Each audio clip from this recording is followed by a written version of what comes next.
क्या आपने मध्य पाषाण काल और नवपाषाण काल पढ़ लिया है? और अगर पढ़ लिया है तो क्या उनके प्रश्नों के उत्तर दे पाएंगे? चलिए टेस्ट करते हैं। पहला क्वेश्चन है आपके लिए, माइक्रोलिथ निम्न में से किस काल के उपकरण हैं? बताइए। पहला ऑप्शन है पुरापाषाण काल, दूसरा ऑप्शन है मध्य पाषाण काल, तीसरा ऑप्शन है नवपाषाण काल और चौथा ऑप्शन है इनमें से कोई नहीं। माइक्रोलिथ नामक एक उपकरण है, वो कहां से मिले हैं? यहाँ पे कौन से काल हैं? पुरापाषाण, मध्य पाषाण, नवपाषाण या इनमें से कोई नहीं? बताना है आपको। दूसरा क्वेश्चन मैं पढ़ रहा हूं, आप पॉज करके आंसर भी दे सकते हैं कमेंट बॉक्स में या कॉपी जहां भी देना चाहें वो आपके ऊपर है। दूसरा क्वेश्चन है पशुपालन के साक्ष्य, यानी कि पशुपालन यानी एनिमल हस्बेंड्री के साक्ष्य या एविडेंस निम्न में से किस काल में पहली बार मिले थे? पहली बार पशुपालन के साक्ष्य कहां मिले थे ये आपको बताना है। पहला ऑप्शन है पुरापाषाण काल, दूसरा ऑप्शन है मध्य पाषाण काल, तीसरा ऑप्शन है नवपाषाण काल और चौथा ऑप्शन है इनमें से कोई नहीं।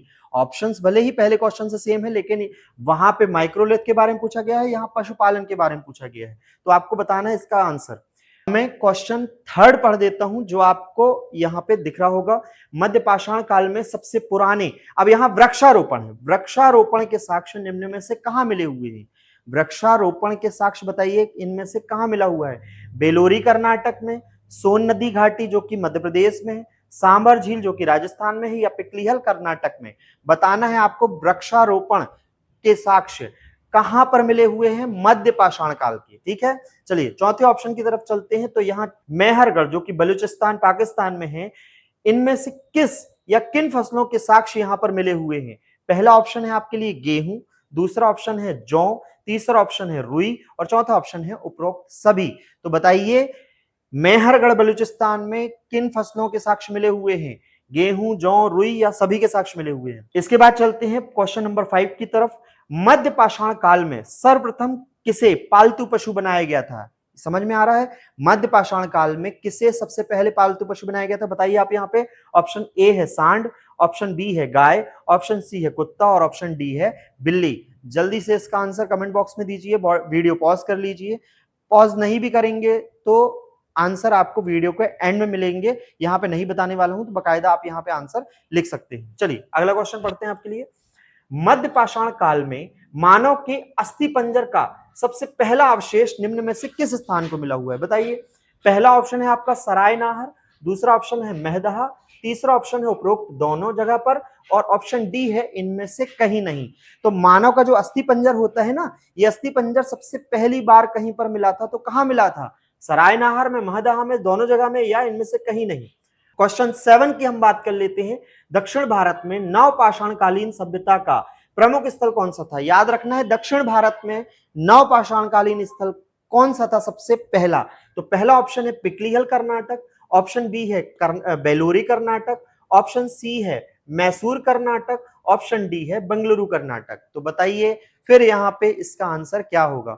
होपफुली आपसे क्वेश्चन बन रहे होंगे, और नहीं बन रहे होंगे तो चिंता नहीं करना है, इसके आंसर आपको मिलेंगे वीडियो के एंड में। चाहे तो आप स्किप करके चले जाएं, नहीं तो मैं इसी टॉपिक को, मतलब कि मध्य पाषाण काल को और नव पाषाण काल को हम इस वीडियो में पढ़ने वाले हैं। आप ये क्वेश्चन लगाइए, अगर आंसर बन रहे हैं तो दीजिए और नहीं बन रहे हैं तो मैंने कोशिश की है इन सभी फैक्ट्स से संबंधित जो भी चीजें हैं, तथ्य हैं, फैक्ट्स हैं, वो मैं आपको याद करा सकूं, जो भी जरूरी है वो मैंने कोशिश की है। तो आप बने रहिएगा और आगे देखते चलिएगा ये वीडियो, आपको समझ में आएगा कि आपको इन 20, 25, 30 जितने भी मिनट का ये वीडियो बनेगा उसमें आपको काफी कुछ हद तक चीजें याद हो गई हैं। और अगर ये पसंद आएगा तो मैं इसी पैटर्न को आगे भी फॉलो करूंगा। तो अब अगले प्रश्न की तरफ चलते हैं, आप इसका आंसर कीजिए। और ये थोड़ा सा खतरनाक है, मैच द कॉलम है। एक कॉलम में दिया हुआ है बुर्जहुम कश्मीर, पिकलीहल कर्नाटक, तीसरा है चिनान बिहार, चौथा है कोल्डी हवा प्रयागराज। ये वो स्थान है जहां पे ये वस्तुएं मिली हुई हैं। अब ये वस्तु कहां कहां मिली हुई हैं? हड्डी के उपकरण या हिरण के सींग कहां मिले हुए हैं? चावल के साक्ष्य कहां मिले हुए हैं? शंख के ढेर कहां मिले हुए हैं? और चौथा यहाँ पे अगर मैं बात करूं तो पालतू कुत्ते के साथ मालिक को दफनाए जाने के अवशेष कहां मिले हुए हैं?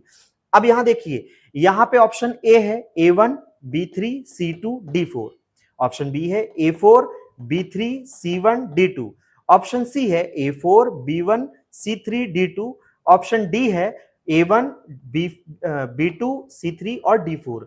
अब इन ऑप्शंस के अकॉर्डिंग आपको यहां आंसर देने की कोशिश करनी है। आप इसे कमेंट बॉक्स में या अपनी कॉपी कहीं पर भी आंसर कर सकते हैं, कोई इश्यू नहीं है। अब यहाँ पे आगे चलते हैं।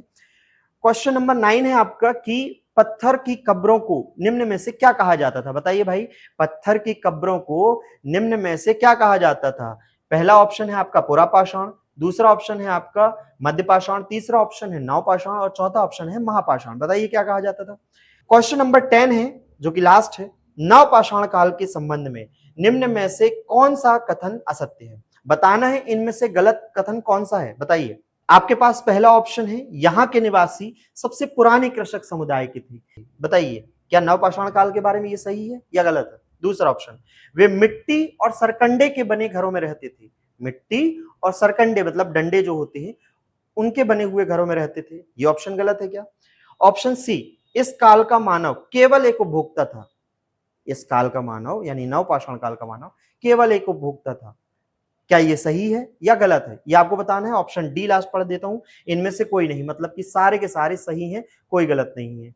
सो होपफुली ये 10 क्वेश्चन आपको जो मैंने इस टॉपिक से या इन टॉपिक्स से पूछे हुए हैं वो आपको बन गए होंगे।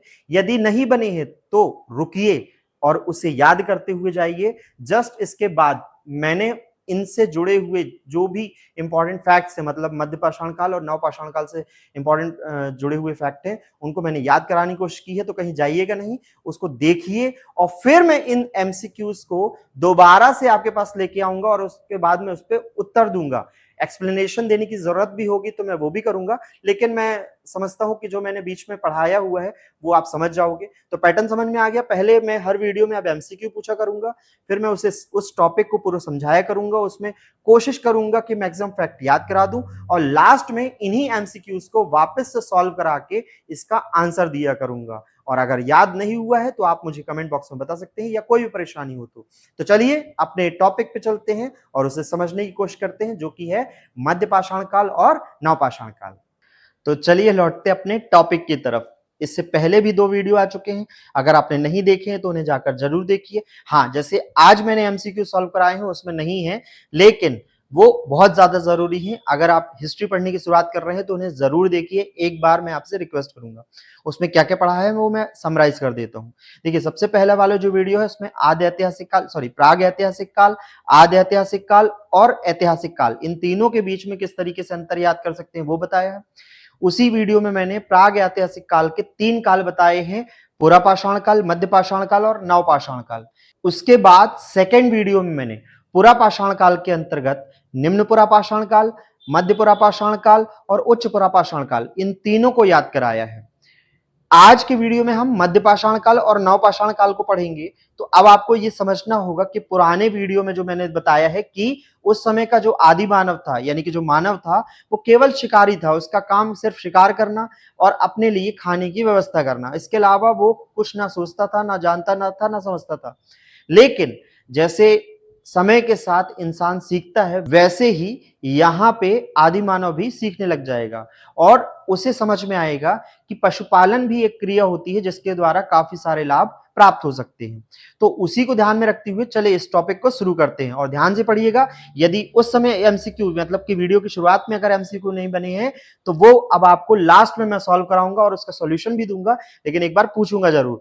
तो बिल्कुल बने रहिएगा और ध्यान से पढ़िएगा इस टॉपिक को। चलिए सबसे पहले शुरू करते हैं। यहाँ पे मध्यपाषाण काल की यदि मैं बात करूं तो ये मध्यपाषाण काल को इंग्लिश में क्या कहते हैं, तो इसको कहते हैं मिडिल स्टोन एज, या इसका एक और नाम मिलता है मीजोलिथिक एज। समझ में आया? मिडिल स्टोन एज या मीजोलिथिक एज। इसके अलावा यहाँ पे वो क्या क्या करते थे जो यहाँ के निवासी थे, तो शिकार भी करते थे और साथ में उनको क्या आने लगा था, पशुपालन, मतलब हंट के साथ साथ एनिमल हस्बेंड्री भी करने लगे थे। सबसे पहला पशु कौन था जिसको उन्होंने पाला था, ये आपको कमेंट बॉक्स में बताना है, आगे तो मैं बताने ही वाला हूं वीडियो में। चलिए शुरू करते हैं। तो यहाँ पे समय की मैं बात करूं तो समय है 10,000 ईसा पूर्व से लेके 5500 ईसा पूर्व। ईसा पूर्व क्या है मैं बता चुका हूं। ईसा मसीह के जन्म से पहले के समय को क्या बोला जाता है, ईसा पूर्व, या before the birth of the Jesus Christ is called BC. तो यहाँ पे 10,000 बीसी से लेके 5500 बीसी तक। इसके बाद हम बात करें तो उपकरण, तो ये उपकरण कौन से उपकरण है भैया? देखिए मैंने बताया ना कि मानव सीखते चला जाएगा, पहले वो बड़े बड़े पत्थरों का उपयोग करेगा, फिर पत्थरों को छोटा करने लगेगा ताकि वो हल्के हो सके और उनसे अच्छी तरह से शिकार हो सके। अब देखिए एक और चीज याद रखिएगा कि यहाँ शिकार और पशुपालन दोनों किया जा रहा है। तो शिकार के लिए लगेंगे उपकरण और पशुपालन मतलब एक जगह में रह के उसको पालना। तो यहां से व्यक्ति थोड़ा सा स्थिर होने लग जाएगा। तो पशुपालन के साक्ष्य कहां मिले वो भी आप बता दीजिए, अगर आपको पता है कमेंट बॉक्स में। नहीं पता है तो रुकिए, यहां पे हम इसको याद करने की कोशिश करने वाले हैं। तो शिकार के लिए जो उपकरण लगेंगे वो और छोटे होने लगेंगे, हल्के होने लगेंगे और नुकीले होने लगेंगे, और इन्हीं का नाम हो जाएगा माइक्रोलिथ। माइक्रो मतलब छोटा होता है ना, माइक्रो, तो माइक्रोलिथ, लिथ मतलब पत्थर से बने हुए, तो माइक्रोलिथ। तो इसका इस समय के उपकरण का क्या नाम था, तो वो था माइक्रोलिथ। अब चाहे शिकार हो चाहे पशुपालन, दोनों के साक्ष्य कहीं ना कहीं से मिले होंगे। तो उन स्थानों को हम याद करने की यहां कोशिश करेंगे। तो आपको याद रखना है, ये मध्य पाषाण काल के मैं स्थल याद करा रहा हूं, तो बिल्कुल बने रहना इस पे। देखिए स्थान की मैं बात करूं तो सबसे पहले मैं एमपी में चलता हूं, और एमपी में एक जगह है बेतवा नदी। बेतवा नदी जो है इसी के पास के क्षेत्र को बोला जाता है बेतवा घाटी। तो मध्य पाषाण काल के स्थल कहां से मिले हैं हमें, बेतवा घाटी, यानी कि बेतवा नदी के पास जो उस समय के आदि मानव थे वो निवास किया करते थे और वहीं पे शिकार किया करते थे, और वहीं पे उन्होंने क्या चालू कर दिया था, पशुपालन। मैंने एक और चीज आपको बताई थी कि हमेशा आपको कोई बड़ी से बड़ी और छोटे से छोटी सभ्यता या स्थल कुछ भी मिलेगा तो वो लगभग किसी न किसी नदी के किनारे ही मिलेगा। आज भी हमारे बड़े बड़े शहर या प्राचीनतम शहर भी बड़े बड़े नदियों के किनारे है, ये बात आपको याद रखना है। तो यहाँ पे कौन सी नदी है, बेतवा नदी, और बेतवा नदी की घाटी। इसके बाद है सोन नदी की घाटी। आप चाहो तो मैं उसको मैप में बना के दिखा सकता हूं आप लोगों को। तो ये है हमारा प्यारा मध्य प्रदेश। प्यारा क्यों, बहुत अच्छा है कि आप यहां रहते हो, वरना अलग अलग राज्यों की तो स्थिति आप जानते ही हो। हाँ, कमी तो सब में होती है, पर जब मैं जहां रहता हूं वो मुझे सबसे अच्छा लगे, ये ज्यादा याद रखिएगा। ये है बेतवा नदी, ये याद रखिएगा। ये कौन सी बेतवा नदी, ये जाके मिल जाती है किसमें, यमुना नदी। इसके बाद एक और है, मैंने बताया था यहां से नर्मदा नदी जाती है, और नर्मदा नदी के उल्टी दिशा में या कह सकते हो उत्तर दिशा में एक नदी बहती है, इसको बोलते हैं सोन नदी। ये यमुना में नहीं जाके मिलती है, ये मिलती है गंगा नदी में जाके। कहां पर, पटना में। आपको क्वेश्चन भी कई बार आया होगा कि गंगा और सोन के संगम पर कौन सा स्थल है, तो आप मुझे बताइए कमेंट बॉक्स पे कि कौन सा स्थल है।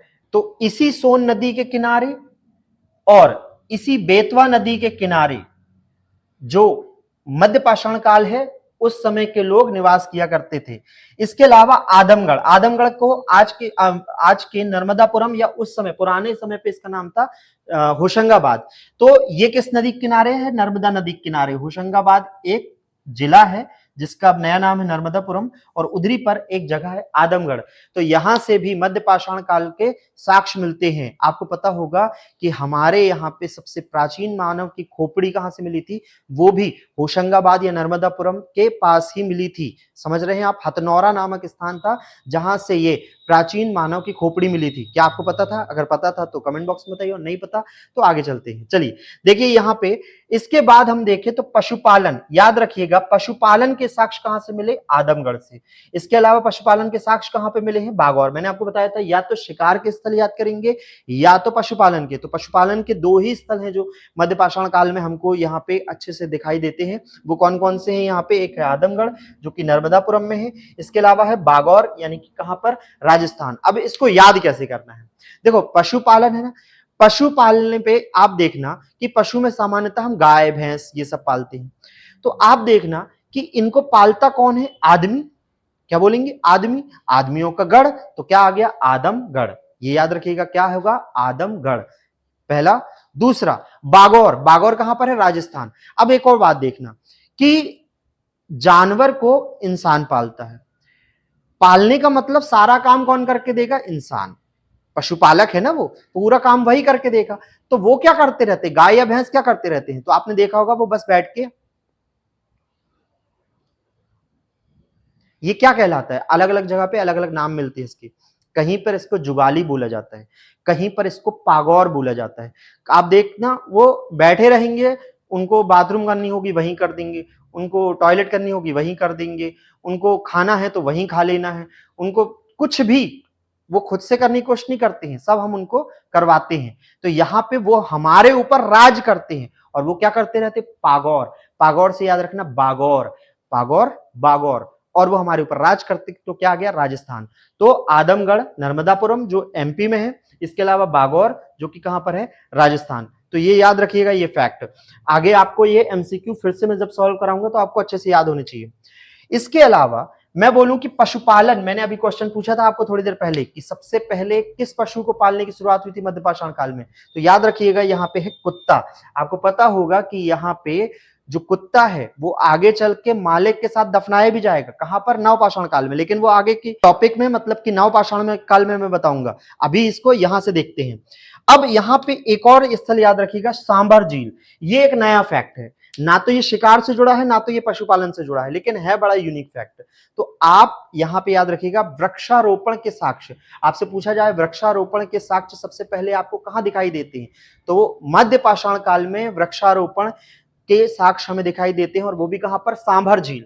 कहां पर है सांभर झील, और सांभर झील भी कहां पर है राजस्थान। अब एक और चीज फिर से देखो यहाँ पे कि पेड़ को भी जब हम लगा रहे हैं, उनका वृक्षारोपण कर रहे हैं, तो उनको पानी हमें देना है, खाद हमें देना है, तो वो तो हमारे ऊपर राज करने लगेंगे, तो कहां पे आ गया राजस्थान। इसके बाद आपको यहाँ पे एक और चीज कैसे याद करनी है कि सांभर झील में ही वृक्षारोपण किया गया, तो समझना है थोड़ा सा यहाँ पे। सांभर में जब बनता है तो उसमें लौकी या कोई भी प्रकार की सब्जी लगी होती है, तो हम सांभर में क्या भर देते सब्जी, और सब्जी को हम क्या करते हैं रोपित करते हैं, लगाते हैं, तो वृक्षारोपण। तो सांभर, सांभर में मतलब समझ रहे हो यहाँ पे सांभर में डली हुई सब्जी, उस सब्जी के क्या होता है वृक्षारोपण। तो सांभर झील से किसके साक्ष्य मिले हैं वृक्षारोपण के, और किस काल के, तो मध्यपाषाण काल के। चलिए आगे शुरू करते हैं।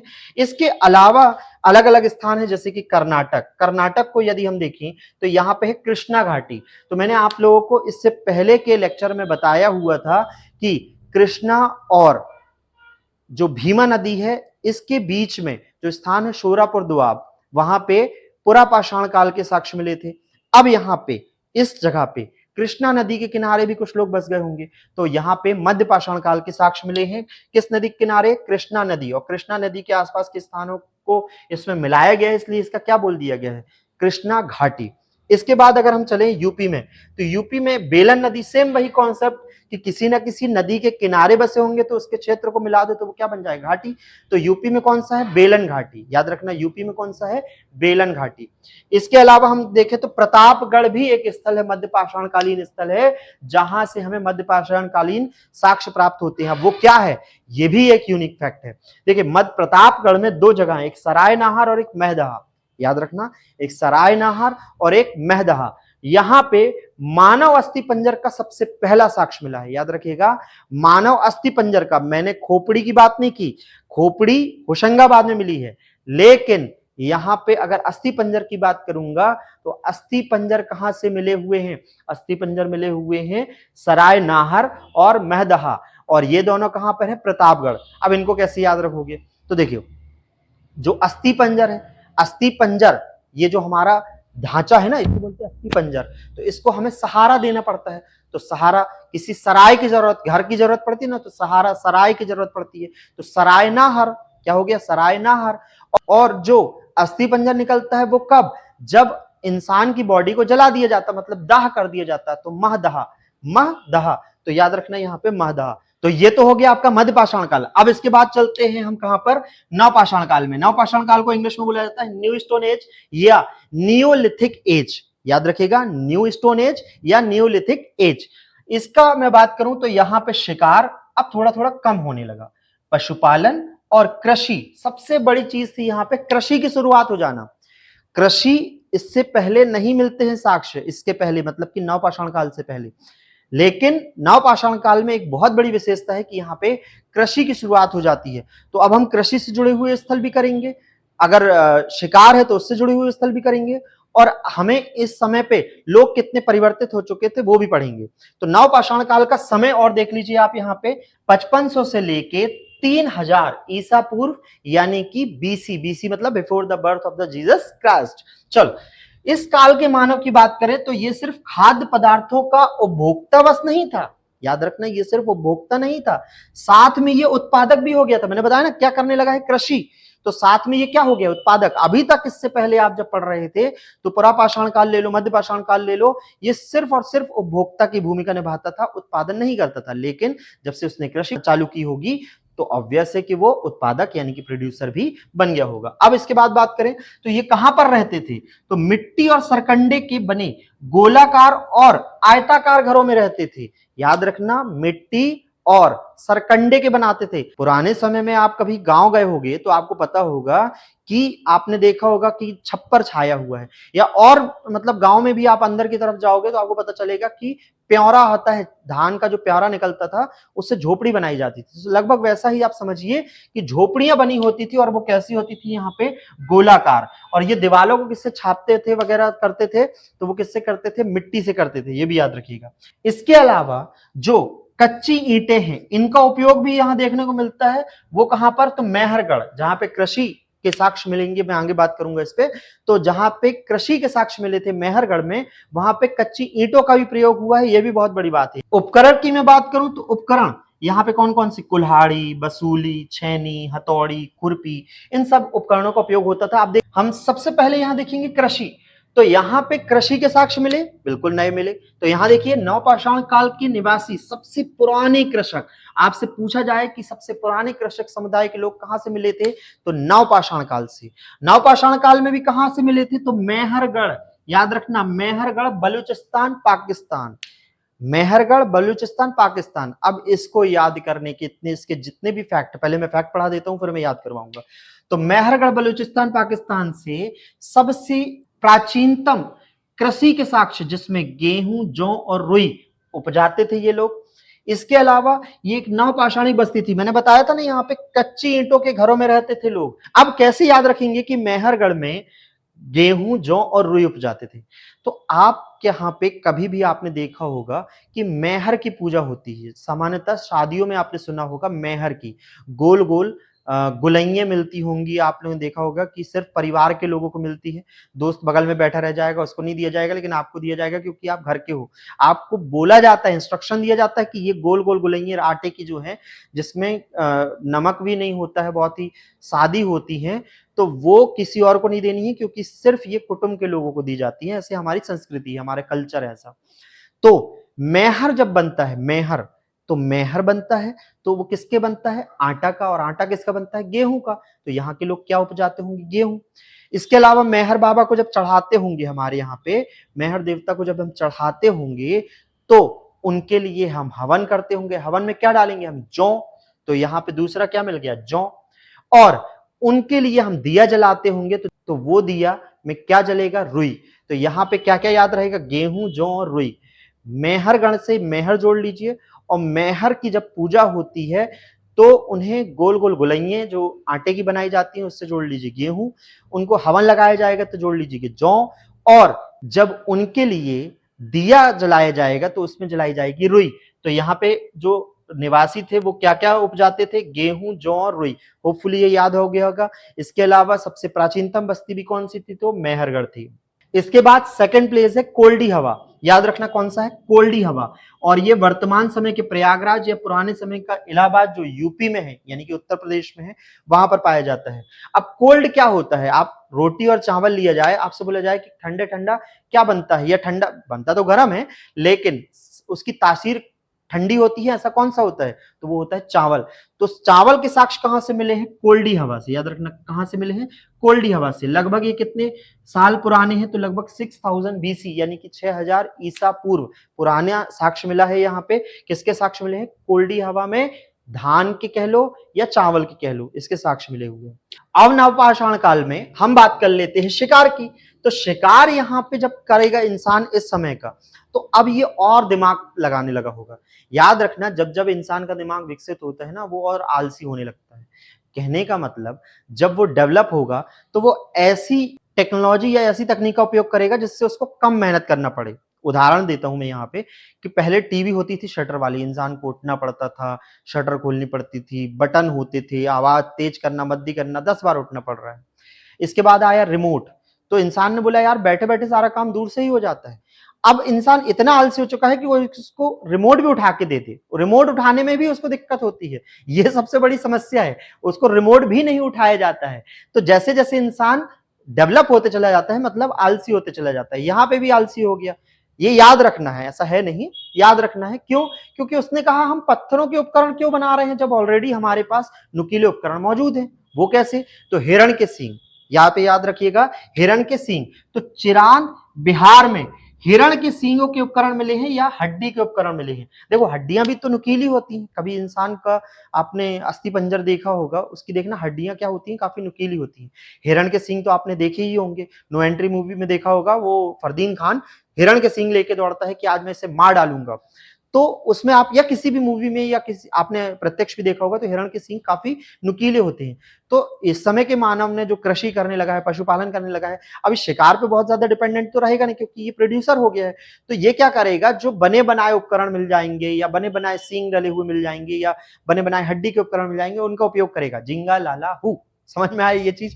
तो यहाँ पे हिरण के सींग कहां से मिले? चिरांद बिहार। आप कैसे याद करेंगे? तो मैंने नो एंट्री वाला मूवी का सीन बताया ना आपने, जिसमें फरदीन खान बोलता है कि मैं इस हिरण के सींग से तेरा पीठ चीर दूंगा, चीर दूंगा, चीर दूंगा, तो क्या आ गया? चिरांद। याद रखना कि हिरण के सींग से किसी को भी चीर देंगे तो क्या आ गया? चिरांद। और जब किसी को चीरोगे आप, किसी का पेट चीरोगे, तो क्या बहेगा? खून।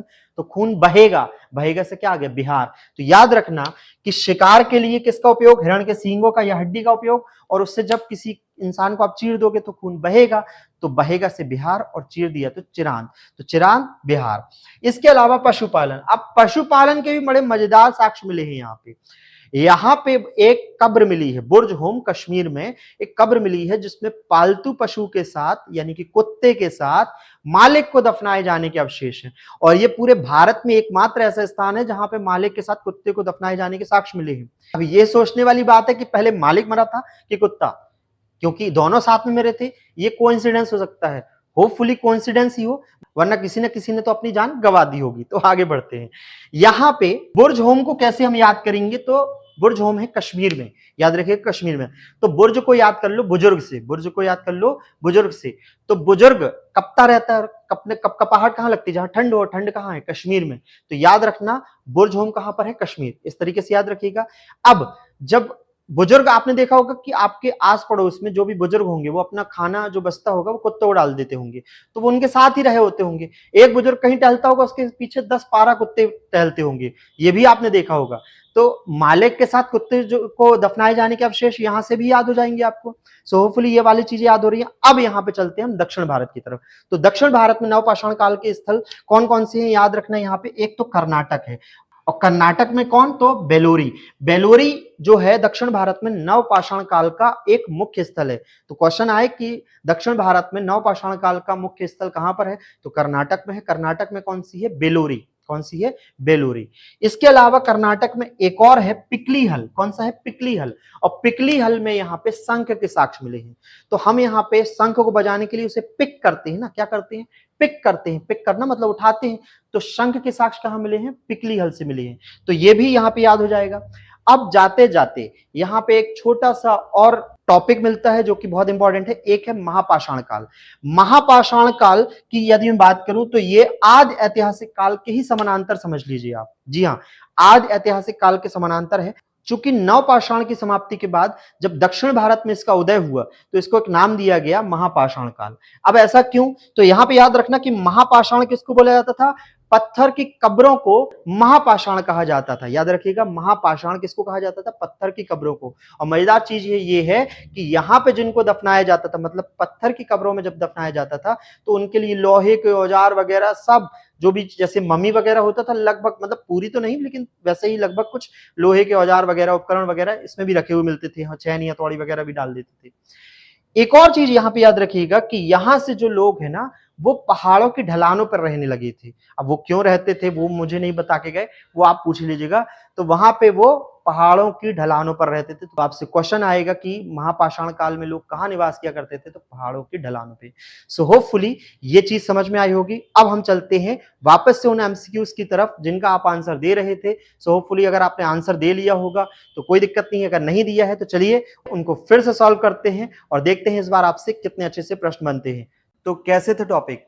होपफुली आपको समझ में आए होंगे और इनसे जुड़े हुए तथ्य जो मैंने याद कराने की कोशिश की है वो भी शायद याद हो गए होंगे। चलिए इसको फिर से एक बार टेस्ट कर लेते हैं कि आपको याद हुआ है या नहीं हुआ है, और मैं इसका सॉल्यूशन भी प्रोवाइड कर देता हूं जो मैंने अभी एमसीक्यूज पूछे थे आपसे। चलिए सबसे पहले देखिए, मैंने पूछा था माइक्रोलिथ निम्न में से किस काल के उपकरण हैं। तो अब आप समझ गए होंगे ये किस काल के उपकरण हैं, मध्य पाषाण काल के। चूंकि पुरापाषाण काल में ये पत्थरों को बड़ा रखे हुए थे, लेकिन धीरे धीरे धीरे उन्हें छोटा करते गए और इतने छोटे हो गए कि इन्हें माइक्रोलिथ कहा जाने लगा। ये नाम उन्होंने नहीं दिया, हमने दिया है, लेकिन आपसे पूछा जाएगा तो बता देना कि किस काल के उपकरणों को माइक्रोलिथ कहा जाता था, तो मध्यपाषाण काल।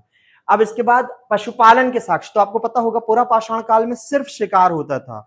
बाद में जब मध्यपाषाण काल आया तो यहां पे पशुपालन की शुरुआत हो गई। तो इसका भी आंसर क्या है, ऑप्शन बी, मध्यपाषाण काल। तो पशुपालन के जो साक्ष्य हैं सबसे पहली बार किस काल के मिले हैं, तो मध्यपाषाण काल के। अब तीसरा क्वेश्चन था कि मध्यपाषाण काल में सबसे पुराने वृक्षारोपण की बात हो रही है। यहां पे किसकी बात हो रही है, वृक्षारोपण।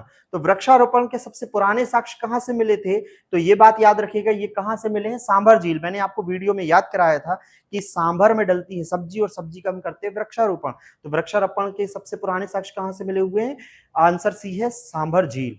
इसके बाद मेहरगढ़ बलूचिस्तान से इनमें से किस या किन फसलों के साक्ष्य मिले हुए हैं। तो मैंने आपको अभी वीडियो में याद कराया कि मेहर देवता को हम चढ़ाएंगे गोल गोल गुलैये, और उन गुलैयों को बनाएंगे हम आटा से, आटा होगा गेहूं का। उनका हवन करेंगे हम, तो चढ़ाएंगे जौ, मतलब कि जौ डालेंगे। इसके अलावा उनकी आरती करेंगे या उनका लिए दिया जलाएंगे, तो वो किसका होगा, रुई का। तो यहाँ पे आंसर क्या हो जाएगा, उपरोक्त सभी, यानी कि option D is the right answer. मध्य पाषाण काल में सर्वप्रथम किसे पालतू पशु बनाया गया था, तो सबसे पहली बार पालतू पशु मध्य पाषाण काल में किसको बनाया गया था, तो यह भी मैंने आपको बताया, कौन था, कुत्ता। तो इसका सही आंसर क्या है, कुत्ता यानी डॉग। मध्य पाषाण काल में मानव अस्थि पंजर, और मानव का जब अस्थि पंजर निकल जाता है तो उसको सहारी की जरूरत पड़ती है या सराय की जरूरत पड़ती है, तो सराय नहर। और उसका अस्थि पंजर कब दिखता है, जब उसका दहन हो जाए, तो महदहा। तो मतलब इसका सही आंसर है सी, मतलब सराय नहर और महदहा दोनों में इसके साक्ष्य मिले हुए हैं, इसलिए उपरोक्त दोनों इसका आंसर होगा। दक्षिण भारत, यहां पे क्वेश्चन था, दक्षिण भारत में नवपाषाण कालीन सभ्यता के प्रमुख स्थल कौन से थे। क्वेश्चन फिर से दोहरा हूं, समझिएगा। दक्षिण भारत में नवपाषाण कालीन सभ्यता का प्रमुख स्थल कौन सा था, तो ये था कौन सा, Bellary Karnataka. Right answer is Bellary Karnataka. इसके बाद मैच द कॉलम वाला क्वेश्चन था आपका, तो एक कॉलम बुर्जहुम। तो मैंने आपको अभी वीडियो में याद कराया कि बुर्जहुम मतलब बुर्ज से आ गया बुजुर्ग, और बुजुर्ग को लगती है ठंडी, तो वो कहां पे पाया जाएगा, कश्मीर में, क्योंकि कश्मीर में ही सबसे ज्यादा ठंडी होगी। बुजुर्ग अपने साथ अकेला तो रहता नहीं, तो अपना खाना जो कुत्तों में बांट देता है, तो उनके साथ रहे आते हैं, तो वो उनके साथ ही रहेंगे। तो पालतू कुत्तों के साथ मालिक को दफनाए जाने का अवशेष, तो ए के साथ जोड़ी बनेगी किसकी, 4 की। तो ए और 4 की जोड़ी कहां पर है, बी और सी में। अब इसके बाद चलते हैं पिकली हल। मैंने बताया था ना, पिक करते हैं, पिक किसको पिक करते हैं, शंख को। तो जब शंख को पिक करते हैं तो शंख के ढेर कहां मिलेंगे, पिकली हल। तो बी के साथ आ गया 3, तो बी के साथ 3 क्या इधर दिया हुआ है, सी और बी में कौन से ऑप्शन नहीं दिया हुआ है, A4 तो सेम था, लेकिन B3 सिर्फ यहां पर है। अब देख लेते चिराग। तो मैंने अभी वीडियो में आपको याद कराया कि हम चीर देते हैं पेट हिरण के सींग से, तो खून बह जाता है। तो हिरण का सींग कहां पे है, यहां पे चिराग बिहार। कहां पर है, चिराग बिहार। तो ऑप्शन सी, मतलब ऑप्शन सी जो है 1 के साथ कोऑर्डिनेट करेगा। इसके बाद है कोल्डी हवा। कोल्डी हवा कहां पर है, प्रयागराज। कोल्डी हवा कहां पर है, प्रयागराज, जो आज के समय पे यूपी में है। इसका पुराना नाम क्या था, इलाहाबाद। कोल्ड क्या होता है, चावल। तो चावल के साक्ष्य कहां से मिले हैं, कोल्डी हवा। तो ऑप्शन डी और 2 ऑप्शन में मिल जाएंगे। तो option B is the right answer, A4, B3, C1 और D2। होपफुली ये आपके सही हो गए होंगे प्रश्न। अब पत्थर की कब्रों को क्या कहा जाता था, तो आपको पता होगा, लास्ट में मैंने आपको बताया था महापाषाण कहा जाता था। पत्थर की कब्रों को क्या बोला जाता था, महापाषाण, जिसमें इंसानों को तो दफनाते ही थे, साथ में उसमें लोहे के औजार वगैरह भी रखते थे। इसके बाद लास्ट क्वेश्चन है कि नवपाषाण काल के संबंध में निम्न में से कौन सा कथन असत्य है। तो अब भी हमने ये पढ़ा कि कृषि के सबसे पहली बार साक्ष्य नवपाषाण काल में मिले थे, तो सबसे पुराना कृषक समुदाय कहां का होगा, नवपाषाण काल का। तो ये रहा, ये सही है। इसके बाद ऑप्शन बी, इनके घर मिट्टी और सरकंडे के बने थे, बिल्कुल बने थे, मैंने बताया था आयताकार और गोलाकार भी थे, तो ये भी सही है।